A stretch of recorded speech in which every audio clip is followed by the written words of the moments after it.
Welcome আপনাকে লিখিত podcast ক্লিপসের এই ভিডিওতে। সাবস্ক্রাইব করে বেল আইকনটা প্রেস করে দিন এরকম আরও ইনফরমেটিভ ভিডিও সবার আগে পাওয়ার জন্য। ধন্যবাদ। তো আমি আশিস বাবুর পরামর্শ অনুসারে ফর্ম ফিল আপ করেছিলাম ক্লার্কশিপে, মিসলেনিয়াসে এবং ডাব্লিউবিসিএস তিনটিতে। ক্লার্কশিপ পরীক্ষাটা আমি একটা পরীক্ষা দিয়ে ওখানে গিয়েছিলাম, আর মিসলেনিয়াস ওখানে দিতে গিয়ে জানুয়ারি মাসে মিসলেনিয়াস পরীক্ষা ছিল, তখন আমার চিকেন পক্স হয়ে গেল।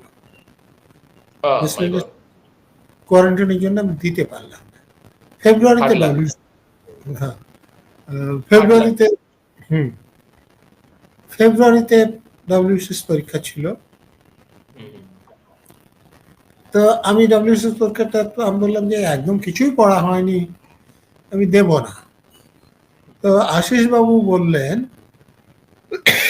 যে কবার পরীক্ষা দিতে পাওয়া যায়, তখন 3বার পরীক্ষা দিতে পাওয়া যায়। বলে তুমি কি 3বারই পরীক্ষা দেবে? তোমার 3বার পরীক্ষা দিতে হবে না,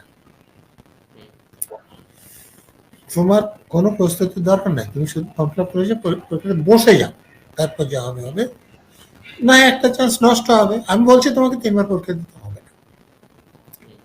তো ওনার কথায় ভর করে আমি বসে গেলাম। তখন ডাব্লিউবিসিএস এ কম্পালসারি 6টা পেপার ছিল, 3টে অপশনাল পেপার নিতে হতো।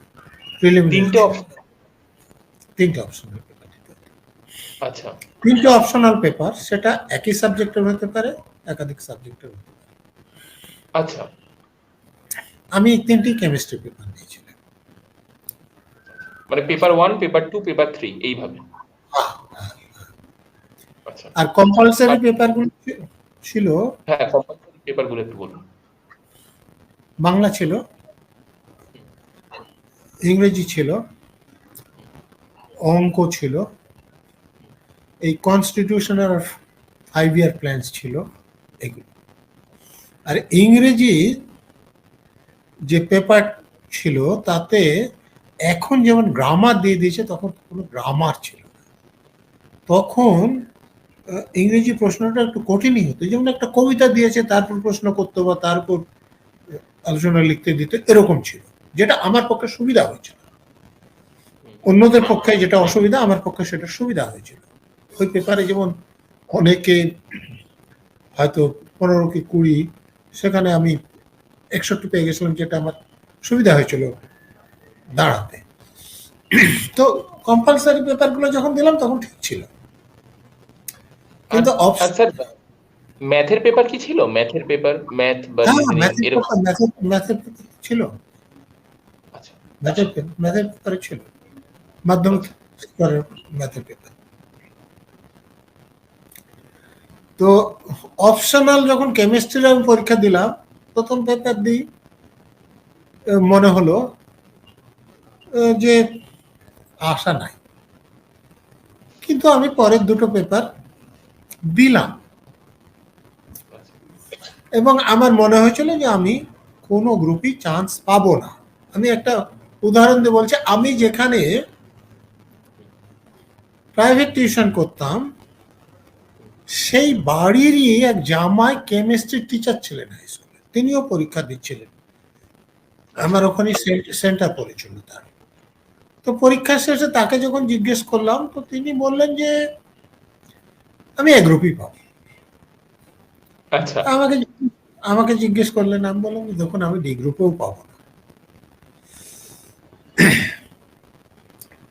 কিন্তু পরীক্ষা যখন ফল বেরোলো, আমি এ গ্রুপেই ইন্টারভিউ কল পেলাম এবং ইন্টারভিউ দেওয়ার পর আমি এ গ্রুপে চাকরিও পেলাম। আর তিনিও সিলেক্ট হয়েছিলেন নাকি? তিনি ডি গ্রুপেও কল পেলেন না। এই কথাটা আমি বলছি কেন, বলার কারণ আছে যে আমাদের অনেক ছেলেমেয়ের যেটা অসুবিধা আছে, প্রশ্নটা তারা বুঝতেই পারেন না, ফলে সেই প্রশ্নের ভুল উত্তর লেখেন এবং তারপরে সেখানে পুরো নম্বর হিসাব করেন, ফলে ওই এ গ্রুপেই কল পাবো বলে আমি প্রশ্নগুলো বুঝতাম, নম্বর হিসেব করে আমার মনে হয়েছিল যে আমি কোনো গ্রুপেই পাবো না, কিন্তু আর সকলেই যেহেতু খারাপ করেছে, অতএব আমি এই গ্রুপই কল পেয়ে গেলাম। কিন্তু তিনি কল পাননি, কারণটা ওই আমার পরবর্তীকালে আমার এটা মনে হয়েছে। একদম। সম্পূর্ণ ভিডিওটি শেষ পর্যন্ত দেখার জন্য ধন্যবাদ, এবং যদি ভিডিওটি ভালো লেগে থাকে তাহলে একটা লাইক করে দিন এবং সাবস্ক্রাইব করে দিন, যাতে এরকম আরও ভিডিও আপনি সবার আগে পেতে পারেন, এবং কমেন্ট করে জানান কেমন লাগলো বা আপনার কি মতামত এই ভিডিওটা সম্পর্কে, এবং বন্ধুবান্ধব সবার সাথে শেয়ার করতেই পারেন। Thank you.